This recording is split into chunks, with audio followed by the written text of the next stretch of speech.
Mahakama Kuu ya Tanzania hii leo imeamua kuwa Tundu Lissu ana kesi ya kujibu katika shtaka la uhaini linalomkabili. Uamuzi huu umetokana na ushahidi uliowasilishwa na upande wa mashtaka ambao mahakama imeona unatoshana na kumtaka Lissu ajitetee. Hata hivyo, hii si hukumu ya kwamba Lissu ana hatia. Ni uamuzi kwamba kuna msingi wa kisheria wa kumtaka ajibu mashtaka yanayomkabili. Sasa kesi inaingia katika hatua ya utetezi ambapo Lissu pamoja na mawakili wake watawasilisha ushahidi wao na kuwaita mashahidi. Kisheria kesi bado iko wazi na hatua inayofuata itakuwa muhimu kwa sababu mahakama itasikiliza upande wa Lissu kabla ya kufikia uamuzi wa mwisho kuhusu hatia au kutokuwa na hatia. Lakini hatua hiyo imekuja na mambo kadhaa mapya, ikiwemo Lissu kutaja orodha ya mashahidi wanaotaka waje kutoa ushahidi katika kesi hiyo, ambao ni pamoja na Rais wa Jamhuri ya Tanzania, huku upande wa mashtaka ukipinga baadhi ya mashahidi yao kuitwa.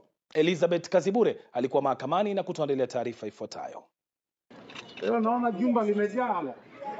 Wengi hii leo walidhani kwamba huenda Tundu Lissu angeachiwa huru, lakini baadaye mahakama iliamua kuwa ana kesi ya kujibu. Tundu Lissu mwenyewe alikubali mashtaka hayo na kusema kwamba anataka kuleta mashahidi wake 7 kutoka upande wa serikali, akiwemo Rais wa Tanzania Mheshimiwa Samia Suluhu Hassan, makamu wa rais aliyepita pamoja na waziri mkuu. Lissu alisema anataka waeleze namna alivyotishia serikali na iwapo wao kama sekretarieti ya usalama wa taifa walikuwa na taarifa juu ya uhaini unaosemekana ameutenda. Kwa upande wake, Tundu Lissu tayari ameanza kujitetea kwa kueleza kwa nini yeye ni mtu anayeaminika na kuheshimika katika jamii. Mapema hii leo, baada ya shauri lake kusikilizwa na kuhairishwa mpaka Jumatatu, chama chake cha Chadema kiliitisha mkutano na waandishi wa habari na kueleza yafuatayo. Hatutaangalia uzito wa ushahidi. Ile criminal case ambayo unatakiwa kuprove bila kuacha shaka lolote.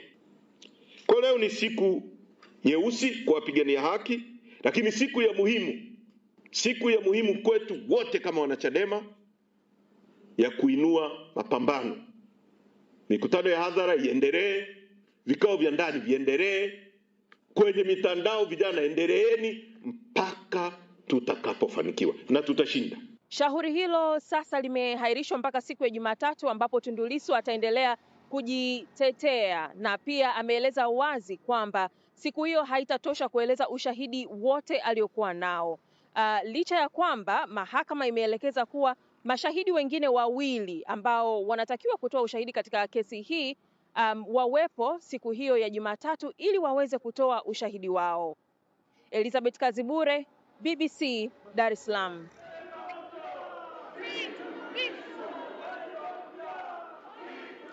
Sasa swali kuu ni je, uamuzi huu unamaanisha nini kwa kesi hii?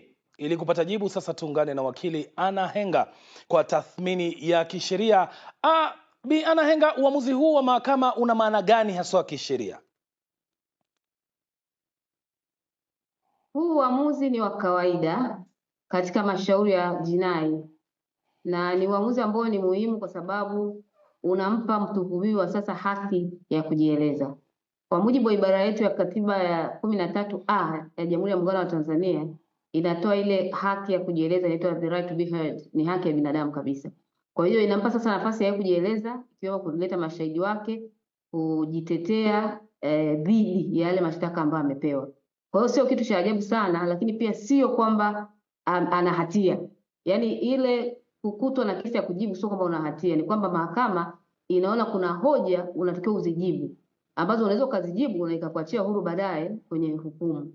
Kwa hiyo sio kosa kama wananchi wengi naona kwenye mitandao wanahisi kama ameshakosea. Hata chama chake naona statement yao wanafikiri kwamba amekosea, lakini hii ni utaratibu wa kawaida kabisa wa kimahakama. Na kwa nini wengi wanahisi hivyo? Kwa sababu Tundu Lissu tayari alikuwa amejaribu kujitetea katika kesi hii. Sasa wengi wanauliza kwa nini mahakama bado imeona ana kesi ya kujibu? Bado alikuwa hajafikia wakati wa kutoa ushahidi. Zile zinaitwa kwa lugha ya kitaalamu committal proceedings, yani zile hatua za awali za kutaka kuithibitishia mahakama kwamba kuna hoja za kisheria anatakiwa ajibu. Kwa hiyo zile zikishakamilika basi ndio mahakama inatoa inatoa hiyo hukumu ndogo, sio hukumu, ni uamuzi mdogo wa kwamba ana kesi ya kujibu. Kwa hiyo hata kama alikuwa amejitetea pale mwanzoni, ni kwamba ilikuwa ni kwa ajili ya kujengea kesi ya upande wa mashtaka, kujengea upande wa mashtaka ili hakimu au jaji aweze kugundua kwamba kuna kesi ya kujibu. Kwa hiyo kesi sasa, mimi kwa utaalamu wa kisheria nasema ndio inaanza sasa, kwa sababu ndo Tundu Lissu atasema jinsi gani ambavyo ushahidi wake atauleta pamoja na mashahidi wake. Naam, sasa Tundu Lissu amewataja baadhi ya watu mashuhuri serikalini, watu maarufu wenye nyadhifa za juu. Je, hili ni jambo la kawaida kwa mshtakiwa kuwaita watu kama hawa kama mashahidi katika kesi yake? Na ushahidi wao unaweza kuwa na uzito gani katika kesi hii? Ni jambo la kawaida na wala sio mara ya kwanza Mheshimiwa Rais ameweza kuitwa mahakamani.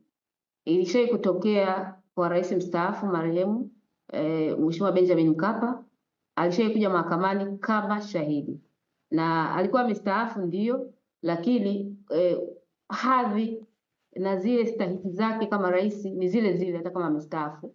Kwa hiyo alikwenda mahakamani na akatoa ushahidi. Na Mheshimiwa Rais kwa kisheria ana kitu kinaitwa ni comparable witness, sio comparable witness ila ni competent witness kwa lugha ya kisheria, kwa maana kwamba halazimishwi kwenda mahakamani, lakini ni shahidi ambaye ni sahihi kabisa kuitwa mahakamani, na anaitwa mahakamani kupitia katibu wake mkuu au katibu kiongozi.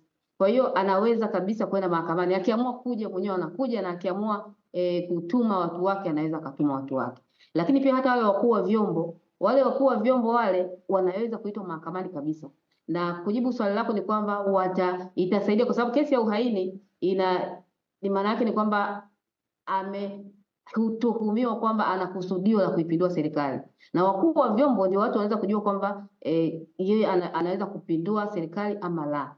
Kwa hiyo kwa wale wao ni wanalazimika, yaani kama mahakama itawaita wanalazimika. Ukiacha rais, hao wengine wote wanalazimika kwenda, ila wakienda inawezekana mahakama ikasema kesi isikilizwe kifichoni au kamera kwa sababu ya sensitivity yao. Kwa mfano mkuu wa usalama, kwa mfano anaweza kuongea mambo ya kiusalama wa taifa ambayo sio kila mtu anatakiwa asikie. Kwa hiyo anaweza kusikiliza pembeni, lakini analazimika kuja kama mahakama itamuita. Naam, shukran sana. Kwa kifupi sasa, Anna Henga, uamuzi huu kwa kisiasa unaweza ukawa na athari gani, hususan mchakato wa maridhiano ambao unaendelea nchini Tanzania kwa sasa? Mchakato wa maridhiano sasa, hii mahakama inapaswa kuwa chombo huru na hii ni kesi ya kimahakama. Ndio maana nimeanza mwanzo kusema kwamba hii ni sawa kabisa kutokana na taratibu za kimahakama. Wangeweza kumkuta hana hatia pia ni sawa, lakini kama amemkuta ana kesi ya kujibu ni swala la kimahakama kabisa. Kwa hiyo haviingiliani na maridhiano, labda kama kungekuwa na mchakato wa maridhiano ambao umesema kesi isitishwe kwanza, hilo ingekuwa swala jingine, lakini huu ni mchakato wa kawaida wa kimahakama na hauna maingiliano sana na masuala ya maridhiano. Shukran sana Anna Henga, mtaalamu wa kisheria, akitupatia tathmini ya kisheria, na mahojiano hayo ndio yanatukamilishia taarifa yetu kuu usiku huu.